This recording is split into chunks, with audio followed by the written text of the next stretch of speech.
कांग्रेस का क्या कहना है नहीं कहना है, मैं समझता हूँ कि वो अपनी जो है कमजोरी को छुपाने के लिए कुछ भी बोल सकते हैं, लेकिन ये देश की जनता जानती है कि पिछले 10 सालों में जो चंडीगढ़ जो देश का विकास हुआ है वो उसकी उदाहरण देना भी जो है वो कांग्रेस के पास कोई उसकी मिसाल नहीं है।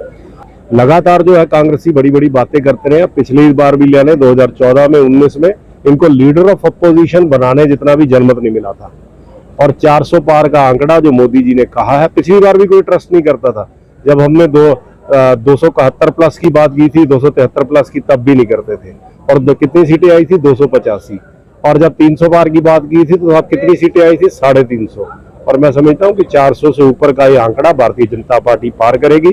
चंडीगढ़ में भी तीसरी बार जो है भारतीय जनता पार्टी हैट्रिक लगाएगी, और चंडीगढ़ की सीट से संजय टंडन जी चुन के मोदी जी की सरकार को एक उनकी जो उनके गले में जो माला डलेगी 400 से ऊपर फूलों की, उसमें से एक कमल का फूल चंडीगढ़ का भी होगा। सबसे पहले तो जो संविधान बचाने की बात करते हैं, मैं उन्हें याद दिलाना चाहता हूँ वो 25 जून की इमरजेंसी, जब इंदिरा गांधी जी ने इस देश में इमरजेंसी लगाई थी और 19 महीने देश के सब राजनीतिक नेताओं को सलाखों के पीछे पहुंचाकर तशद्दुदें दी गई थी, जब प्रेस की आज़ादी को खत्म किया था, तब मैं पूछना चाहता हूं कि संविधान कहाँ था? जब इंदिरा गांधी ने 3 जजों को इग्नोर करते हुए जूनियर जज को सुप्रीम कोर्ट में लगाया था, तब संविधान कहाँ था? तो ये बातें जो कर रहे हैं, ये सिर्फ और सिर्फ अगर संविधान बचाने की लड़ाई इनको लगता है कि लोगों के बीच में इशू है, तो ये सारे चोर चोर मुसेरे भाई इकट्ठे क्यों हो रहे हैं? इनको किस चीज का डर सता रहा है? इनको सिर्फ एक ही चीज का डर है कि मोदी जी को देश की जनता का आशीर्वाद पिछले 10 सालों से मिलता आ रहा है, और जो 2047 विकसित भारत की बात मोदी जी कर रहे हैं, इस बार भी एक बहुत बड़ा समर्थन और प्यार आशीर्वाद देश की जनता, चंडीगढ़ की जनता मोदी जी को देने जा रही है। और इस चीज को घबरा के वो ऐसी उलट पुलट बयानबाजी कर रहे हैं। और मनीष तिवारी जी जो कह रहे हैं कि 10 साल जो चंडीगढ़ का, मैं सिर्फ उनसे इतना पूछना चाहता हूं कि जरा वो लुधियाना और जो अनंतपुर साहब में क्या क्या विकास हुआ है, जरा उसकी एक लिस्ट दे दें। उनके एरिया के लोग क्या बयान दे रहे हैं, ये हम सबके सामने।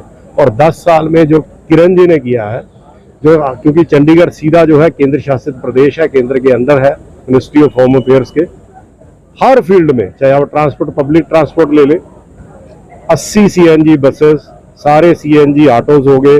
इन्वायरमेंट की बात करें, फर्स्ट चंडीगढ़ जो है केरोसिन फ्री सिटी बना इंडिया का, फर्स्ट जो ओपन डेफिकेशन फ्री सिटी बना है, 10 MJD पानी हम लेके आए, 24/7 की तरफ बढ़ रहे हैं। सारे शहर की लाइटों को हमने LED में कन्वर्ट कर दिया। आज सारे शहर के पार्कों का रखरखाव अच्छा हो रहा है। मेट्रो शहर में आने जा रही है। टूरिज्म के स्पोर्ट्स, चाहे वो बर्ड पार्क हो, चाहे वो एयरफोर्स म्यूजियम हो, आप किसी भी फील्ड की बात करेंगे, अगर मैं गिनाने लगाऊंगा तो शायद घंटों का समय लगेगा। ये सिर्फ आपने एक जुमला छोड़ दिया, बार बार उस झूठ को तहराते हैं।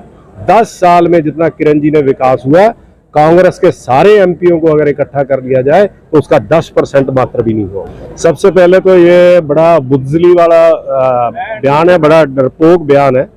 कांग्रेस जो है लोगों के मन में ये डर बैठाना चाहती है कि मोदी जी आएंगे तो युद्ध होगा, तो लोगों को नुकसान होगा। 10 साल से हमने 2 बार उनको पाकिस्तान को, उनकी जो उन्होंने जो उरी और पुलवामा में किया, उसका हमने घर में घुस के बदला लिया। पाकिस्तान की तो क्या, चाइना की भी औकात नहीं है आज जरा सी भी आंख उठाकर हिंदुस्तान की तरफ देख पाए। और मैं समझता हूं कि देश की जनता जो है इस तरीके के उसमें नहीं आएगी। और एटम बम में ताकत नहीं होती, ताकत एटम बम चलाने वाले हाथ में होती है। और वो हाथ आज मोदी जी का जो सशक्त नेतृत्व है, जो मोदी जी की मजबूती है, ये 56 इंच के सीने के आगे पाकिस्तान और चाइना थर थर कांप रहे हैं और कांपते रहेंगे।